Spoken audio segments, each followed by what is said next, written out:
ಕುರಾನ್ನಲ್ಲಿರೋ ಒಂದು ಹಳೆ ಕಥೆ, ಅದು ಆಧುನಿಕ ಭೌತಶಾಸ್ತ್ರದ ಅತ್ಯಂತ ಸಂಕೀರ್ಣ ಸಿದ್ಧಾಂತಗಳಲ್ಲಿ ಒಂದಾದ ಕಾಲಯಾನದ ಬಗ್ಗೆ ಏನಾದರೂ ರಹಸ್ಯ ಹೇಳ್ತಾ? ಸಾಧ್ಯನಾ? ಬನ್ನಿ, ಈ ಒಂದು ಅದ್ಭುತ ಸಾಧ್ಯತೆಯನ್ನ ಒಟ್ಟಿಗೆ ನೋಡೋಣ.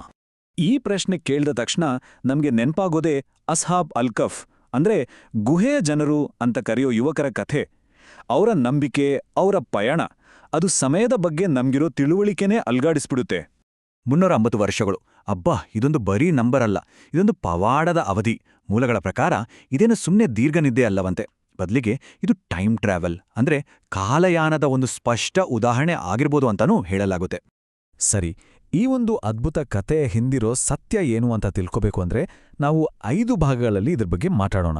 ಮೊದಲು ಆ ಪವಾಡದ ನಿದ್ರೆಯ ರಹಸ್ಯ, ನಂತರ ಅವರ ಪ್ರತಿರೋಧದ ಕತೆ, ಆಮೇಲೆ ಕುರಾನಲ್ಲಿ ಸಿಗೋ ಸುಳಿವುಗಳು, ವಿಜ್ಞಾನಕ್ಕೂ ಇದಕ್ಕಿರೋ ಸಂಬಂಧ, ಮತ್ತು ಕೊನೆಗೆ ಈ ಕಥೆ ನಮ್ಗೆ ಕೊಡುವ ಸಂದೇಶ ಏನು ಅಂತ ನೋಡೋಣ. ಮೊದಲಿಗೆ ಈ ಕಥೆಯ ಮೂಲ ರಹಸ್ಯ ಏನು ಅಂತ ನೋಡೋಣ. 300 ವರ್ಷಗಳ ನಿದ್ದೆ ಅಂದ್ರೆ ಹೇಗೆ ಸಾಧ್ಯ ಆಯಿತು? ಇದರ ಹಿನ್ನೆಲೆ ಏನು? ಈ ಪವಾಡ ಅನ್ನೋದು ಸುಮ್ಮನೆ ಆಗಿದ್ದಲ್ಲ. ಇದರ ಹಿಂದೆ ಒಂದು ದೊಡ್ಡ ಸಾಮ್ರಾಜ್ಯದ ವಿರುದ್ಧ ತಮ್ಮ ನಂಬಿಕೆಗಾಗಿ ಸಿಡಿದು ನಿಂತ ಯುವಕರ ಧೈರ್ಯದ ಕಥೆ ಇದೆ. ಆ ಕಾಲದಲ್ಲಿ ರೋಮನ್ ಸಾಮ್ರಾಜ್ಯದಲ್ಲಿ ಬಹುದೇವತಾರಾಧನೆ ತುಂಬಾನೇ ಇತ್ತು. ಒಂದೇ ದೇವರನ್ನ ನಂಬೋರಿಗೆ ಚಿತ್ರಹಿಂಸೆ ಕೊಟ್ಟು ಕೊಲ್ಲಲಾಗುತ್ತಿತ್ತು. ಇಂಥ ಒಂದು ಸಂದರ್ಭದಲ್ಲಿ ಸಮಾಜದಲ್ಲಿ ದೊಡ್ಡ ಸ್ಥಾನದಲ್ಲಿದ್ದ 7 ಜನ ಯುವಕರು ಈಸಾ ಅಂದ್ರೆ ಜೀಸಸ್ ಹೇಳಿದ್ದ ಏಕದೇವತಾವಾದವನ್ನ ರಹಸ್ಯವಾಗಿ ಪಾಲಿಸ್ತಿದ್ರು. ಆದ್ರೆ ತಮ್ಮ ನಂಬಿಕೆಯನ್ನ ಹೀಗೆ ಮುಚ್ಚಿಟ್ಕೊಂಡು ಬದುಕೋಕೆ ಅವರಿಗೆ ಇಷ್ಟ ಇರಲಿಲ್ಲ. ನೇರವಾಗಿ ರೋಮನ್ ಚಕ್ರವರ್ತಿ ಎದುರೇ ನಿಂತು ದೇವರೊಬ್ಬನೇ ಅಂದ ಧೈರ್ಯವಾಗಿ ಘೋಷಣೆ ಮಾಡಿಬಿಟ್ರು. ನೋಡಿ, ಈ ಒಂದೇ ಒಂದು ಮಾತು ಅವರ ಇಡೀ ಜೀವನದ ದಿಕ್ಕನ್ನೇ ಬದಲಾಯಿಸಿತು. ಚಕ್ರವರ್ತಿಯವರಿಗೆ 3 ದಿನ ಟೈಮ್ ಕೊಟ್ಟ. ಒಂದು, ತಮ್ಮ ನಂಬಿಕೆಯನ್ನ ಬಿಡಬೇಕು, ಇಲ್ಲಾಂದ್ರೆ ಸಾವು ನಿಶ್ಚಿತ. ಆದರೆ ಅವರು ಸಾಮ್ರಾಜ್ಯಕ್ಕೆ ತಲೆಬಾಗ್ಲಿಲ್ಲ. ಬದಲಿಗೆ ಅಲ್ಲಿಂದ ತಪ್ಪಿಸ್ಕೊಂಡು ಹೋಗಿ ಒಂದು ದೂರದ ಗುಹೆಯಲ್ಲಿ ಆಶ್ರಯ ಪಡ್ಕೊಂಡ್ರು. ಅಲ್ಲಿ ಅವರು ಶತಮಾನಗಳ ಕಾಲ ಎಚ್ಚರವೇ ಆಗದಂಥ ಗಾಢ ನಿದ್ರೆಗೆ ಜಾರಿದ್ರು. ಸರಿ, ಈಗ ಬರೋಣ ಅಸಲಿ ವಿಷಯಕ್ಕೆ. ಮೂಲಗಳು ಕುರಾನ್ನ ಸೂರತ್ ಅಲ್ ಕಹಫ್ ಅನ್ನೋ ಅಧ್ಯಾಯವನ್ನ ತುಂಬಾ ಆಳವಾಗಿ ವಿಶ್ಲೇಷಿಸಿ ಈ ಪವಾಡದ ಹಿಂದೆ ಯಾವೆಲ್ಲ ಗುಪ್ತ ಸುಳಿವುಗಳಿವೆ ಅಂತ ಹೇಗೆ ಹೇಳ್ತಾವೆ ಅನ್ನೋದನ್ನ ನೋಡೋಣ. ಕುರಾನ್ನ ಈ ವಾಕ್ಯ ತುಂಬಾ ನಿರ್ದಿಷ್ಟವಾಗಿದೆ. 300 ವರ್ಷಗಳು ಜೊತೆಗೆ ಇನ್ನೂ 9. ಇದೇನೋ ಒಂದು ಸರಳ ವಾಕ್ಯದ ಥರ ಕಾಣಿಸ್ಬೋದು, ಆದರೆ ಇದರಲ್ಲೇ 2 ಬೇರೆ ಬೇರೆ ಕ್ಯಾಲೆಂಡರ್ಗಳನ್ನ ಒಟ್ಟಿಗೆ ಸೇರಿಸೋ ಒಂದು ಅದ್ಭುತವಾದ ಗಣಿತದ ಲೆಕ್ಕಾಚಾರ ಅಡಗಿದೆ. ಮೂಲದಲ್ಲಿ ಉಲ್ಲೇಖವಾಗಿರೋ ವಿದ್ವಾಂಸರು ಇದನ್ನ ಹೇಗೆ ವಿವರಿಸ್ತಾರಂದ್ರೆ, ಚಂದ್ರನನ್ನ ಆಧರಿಸಿದ ಲೂನರ್ ಕ್ಯಾಲೆಂಡರ್ನ 300 ವರ್ಷಗಳು ಸೂರ್ಯನನ್ನ ಆಧರಿಸಿದ ಸೋಲಾರ್ ಕ್ಯಾಲೆಂಡರ್ನ 309 ವರ್ಷಗಳಿಗೆ ಹೆಚ್ಚು ಕಮ್ಮಿ ನಿಖರವಾಗಿ ಸಮ. ಇದು ಎಂಥ ಅದ್ಭುತವಾದ ನಿಖರತೆ ಅಲ್ವಾ? ಇಷ್ಟೇ ಅಲ್ಲ, ಇನ್ನೊಂದು ಶ್ಲೋಕದಲ್ಲಿ ಅವರು ಕೇವಲ ಗುಹೆಯಲ್ಲಿದ್ರು ಅಂತ ಹೇಳಿಲ್ಲ.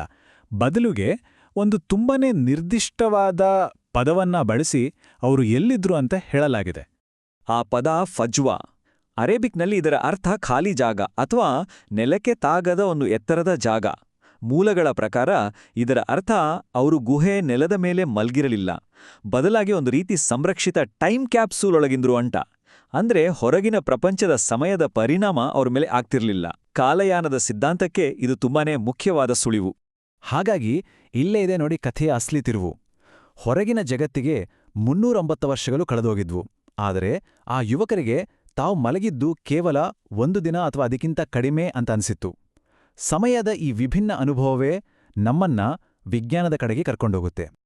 ಸರಿ, ಈಗ ಪ್ರಾಚೀನ ನಂಬಿಕೆಯಿಂದ ನೇರವಾಗಿ ಮಾಡರ್ನ್ ಸೈನ್ಸ್ಗೆ ಹೋಗೋಣ.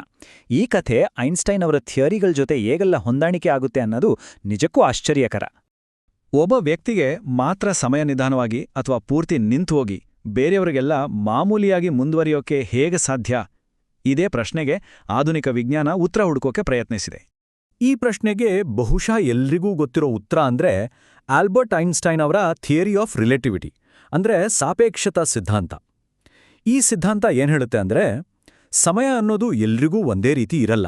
ಅದು ನಾವು ಎಷ್ಟು ವೇಗವಾಗಿ ಚಲಿಸ್ತೇವೆ ಅನ್ನೋದ್ರ ಮೇಲೆ ಬದಲಾಗ್ಬೋದು. ಅಂದ್ರೆ ನಿಧಾನವಾಗ್ಬೋದು, ವೇಗವಾಗ್ಬೋದು.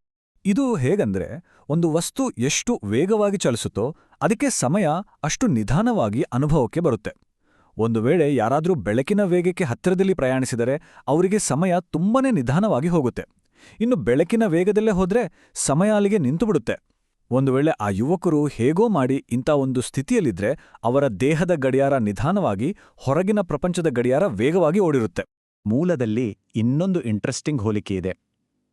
ಒಂದು ಬ್ಲ್ಯಾಕ್ ಹೋಲ್ ಮಧ್ಯದಲ್ಲಿ ಸಮಯ ಮತ್ತು ಸ್ಥಳ ಎರಡೂ ಇಲ್ಲದಾಗೋ ಸಿಂಗ್ಯುಲಾರಿಟಿ ಅನ್ನೋ ಪಾಯಿಂಟ್ ಇದೆಯಲ್ಲ, ಅದನ್ನ ಸೂಫಿ ತತ್ವಜ್ಞಾನದ ಅಲ್ ಆನ್ ಅಂದ್ರೆ ಈ ಕ್ಷಣ ಅನ್ನೋ ಪರಿಕಲ್ಪನೆಗೆ ಹೋಲಿಸಲಾಗಿದೆ. ಅಲ್ ಆನ್ ಅಂದ್ರೆ ಭೂತ ಭವಿಷ್ಯ ಎಲ್ಲವೂ ಇಲ್ಲ, ಇರೋದು ಕೇವಲ ವರ್ತಮಾನ. ಎರಡೂ ಕಡೆ ಸಮಯ ಅನ್ನೋದು ತನ್ನ ಸಾಮಾನ್ಯ ರೂಪವನ್ನ ಕಳೆದುಕೊಳ್ಳುತ್ತೆ. ಆದ್ರೆ ಕೇಳಿ, ಈ ಕಥೆ ಕೇವಲ ವಿಜ್ಞಾನ ಅಥವಾ ಪವಾಡದ ಬಗ್ಗೆ ಮಾತ್ರ ಅಲ್ಲ. ಇದ್ರ ಹಿಂದೆ ಒಂದು ತುಂಬಾನೇ ಆಳವಾದ ದೈವಿಕ ಉದ್ದೇಶವಿದೆ. ಮೂಲಗಳ ಪ್ರಕಾರ ಈ ಕಥೆ ಬಹಿರಂಗ ಆಗೋಕೆ 2 ಮುಖ್ಯ ಕಾರಣಗಳಿದ್ವು. ಮೊದಲನೆಯದು, ಇದು ಪ್ರವಾದಿತ್ವಕ್ಕೆ ಒಂದು ಪುರಾವೆಯಾಗಿತ್ತು. ಎರಡನೆಯದು, ಮರಣದ ನಂತರದ ಜೀವನ ಅಂದ್ರೆ ಪುನರುತ್ಥಾನದ ಬಗ್ಗೆ ಒಂದು ಬಲವಾದ ಸಂಕೇತವಾಗಿತ್ತು. ಹೀಗೆ ಅಂದ್ರೆ ಮೆಕ್ಕಾದಲ್ಲಿದ್ದ ಕೆಲವರು ಪ್ರವಾದಿ ಮಹಮ್ಮದ್ ಅವರಿಗೆ ಸವಾಲ್ ಹಾಕಿದಾಗ ಅದಕ್ಕೆ ಉತ್ತರವಾಗಿ ಈ ಕತೆ ಬಹಿರಂಗವಾಯಿತು. ಇದು ಪ್ರವಾದಿಯ ಧ್ಯೇಯಕ್ಕೆ ಸಾಕ್ಷಿಯಾಗಿ ನಿಂತಿತು. ಅಷ್ಟೇ ಅಲ್ಲ, 309 ವರ್ಷಗಳ ನಂತರ ಆ ಯುವಕರನ್ನು ಎಚ್ಚರಗೊಳಿಸುವ ಮೂಲಕ ದೇವರು ಸತ್ತವರನ್ನು ಮತ್ತೆ ಬದುಕಿಸಬಲ್ಲ ಅನ್ನೋ ನಂಬಿಕೆಯನ್ನ ಜನರಲ್ಲಿ ಬಲಪಡಿಸಿತು. ಹಾಗಿದ್ರೆ ಕೊನೆಯದಾಗಿ ಒಂದು ಪ್ರಶ್ನೆ. ಒಂದು ಪ್ರಾಚೀನ ಧರ್ಮಗ್ರಂಥದಲ್ಲಿ ಶತಮಾನಗಳ ನಂತರವೇ ರೂಪುಗೊಂಡ ವೈಜ್ಞಾನಿಕ ಸಿದ್ಧಾಂತಗಳನ್ನ ಹೋಲುವ ಒಂದು ಕಥೆ ಇದ್ರೆ, ಅದು ಸಮಯ, ನಂಬಿಕೆ ಮತ್ತು ಜ್ಞಾನದ ಬಗ್ಗೆ ನಮಗೆ ಏನನ್ನು ಹೇಳುತ್ತೆ? ಬಹುಶಃ ಅಶಾಬ್ ಅಲ್ ಕಫ್ನ ಕಥೆ, ಪವಾಡ ಮತ್ತು ವಿಜ್ಞಾನದ ನಡುವಿನ ಗಡಿರೇಖೆಗಳ ಬಗ್ಗೆ ಮತ್ತೆ ಈ ಬ್ರಹ್ಮಾಂಡದ ರಹಸ್ಯಗಳ ಬಗ್ಗೆ ಇನ್ನಷ್ಟು ಆಳವಾಗಿ ಯೋಚಿಸೋಕೆ ನಮ್ಮನ್ನ ಪ್ರೇರೇಪಿಸುತ್ತೆ.